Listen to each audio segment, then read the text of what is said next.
सब लोग शॉक हो गए जब उन्होंने देखा कि वो लड़की जिसे सब बचपन से पसंद करते थे आज शादी के मंडप में किसी और की दुल्हन बनकर बैठी है। तब सबको याद आया उसने जो कहा था वो झूठ नहीं था। सब रिग्रेट करने लगे। खुद पे गुस्सा आ रहा था कि काश उस समय समझ लेते। वो लड़की एक रिच बिजनेस फैमिली में पली बड़ी थी। उसे बचपन से पता था कि उसकी शादी उनके 3 बेटे अर्जुन, रोहन और कबीर में से किसी एक से होगी, इसीलिए वो उन तीनों के साथ हमेशा अच्छा बिहेव करती थी। 5 साल पहले एक भयानक भूकंप आया था। उस वक्त उस लड़की ने अपनी जान की परवाह किए बिना गिरती हुई बिल्डिंग में घुसकर इन तीनों को बचा लिया। पर उसने कभी सोचा भी नहीं था कि ये तीनों उस पर नहीं बल्कि उनके घर की मेड की बेटी मीरा पे फिदा हो जाएंगे। पहले तो उसे लगा कि ये सब ड्रामा है, पर एक दिन उसने उन तीनों की बातें सुन ली। तब उसे समझ आया कि 18 साल की दोस्ती और प्यार भरे दिन एक हीरोइक मोमेंट के सामने कुछ भी नहीं थे। उन्होंने कभी दिल से उसे अपना नहीं माना। दिल टूट चुका था। उसने खुद ही अर्जुन की दादी माँ से कहा, मैं अपना रिश्ता बदलना चाहती हूँ। अगर मैं उनकी पत्नी नहीं बन सकती तो कम से कम उनकी बुआ बन जाऊँ। और उसने डिसाइड कर लिया वो अर्जुन के छोटे चाचा विक्रम से शादी करेगी। जब वो घर आई तो सुना कि रोहन ने उसे गिफ्ट भेजा, एक लग्जरी फ्लैट। उस पर उसने पहली बार महसूस किया कि कोई उसे पैम्पर कर रहा है। उसके बाद उसे एक ऑक्शन का इनवाइट मिला। उसने डिसाइड किया कि वो विक्रम के लिए एक खास गिफ्ट खरीदेगी। अगले दिन ऑक्शन हॉल पहुंचते ही मीरा, वो मेड की बेटी, ने उसे टारगेट कर लिया। जब वो बैठने जा रही थी उसके नीचे से चेयर खींच ली गई और वो जमीन पर गिर गई। उसके हाथ कांच के टुकड़ों से कट गए, खून बहने लगा। उसने पलट कर देखा, मीरा और अर्जुन दोनों मुस्कुराते हुए खड़े थे। वो उठी भी नहीं थी कि मीरा ने उसके सर पर रेड वाइन डाल दी। सब लोग हंसने लगे। वो बेइज्जती से भर गई। जब तीनों भाइयों को पता चला कि वो 6 दिन बाद शादी कर रही है तो वो तुरंत उससे मिलने आए। रोहन चिल्लाया, अगर तूने मुझसे शादी की तो तेरा अंजाम और बुरा होगा। लड़की ने शांत स्वर में कहा, मैं 6 दिन बाद शादी कर रही हूँ, पर दूल्हा तुम नहीं हो। उन्हें यकीन नहीं हुआ। उन्होंने सोचा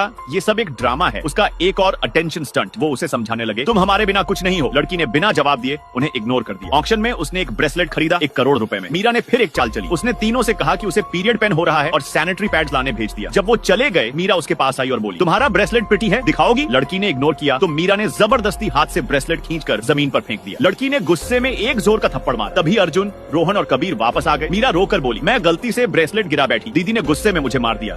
लड़की चिल्ला उठी, मैंने ये ब्रेसलेट तुम लोगों के लिए नहीं खरीदा था, तुम जैसे घटिया लोगों के लिए नहीं। ये सुनकर तीनों ने उसे एक कीचड़ के तालाब में फेंक दिया, जबकि वो स्विमिंग नहीं जानती थी। वो डूबने लगी, पर उन्होंने सोचा ये अटेंशन के लिए ड्रामा कर रही है। वो उसे छोड़कर चले गए। किसी तरह उसे हॉस्पिटल पहुंचाया गया। नर्स ने कहा, इस लड़की की पहली बार भी रिब्स टूट चुकी थी, फिर भी जिंदा है, ये एक मिरेकल है। अर्जुन और उसके भाई ये सब सुनकर भी उसे झूठी समझने लगे। उन्हें लगता रहा कि मीरा ही उनका भूकंप वाली सेवियर थी। वो उसे फेक ड्रामा क्वीन कहकर इंसल्ट करते रहे। शादी का दिन आ गया। लड़की ने अपने आंसुओं के साथ मेकअप लगाया और नई जिंदगी की तरफ कदम बढ़ाया। अर्जुन और रोहन सोच रहे थे, देखते हैं बिना दूल्हे के शादी कैसे करेगी। उन्हें क्या पता था लड़की सच में अपने दूल्हे विक्रम के साथ शादी करने जा रही है। जैसे ही मंडप में घंटी बजी उसने मन ही मन कहा, जो लड़की कभी प्यार के लिए अपनी सेल्फ रिस्पेक्ट खो बैठी थी वो आज फिर से जिंदा हो गई है।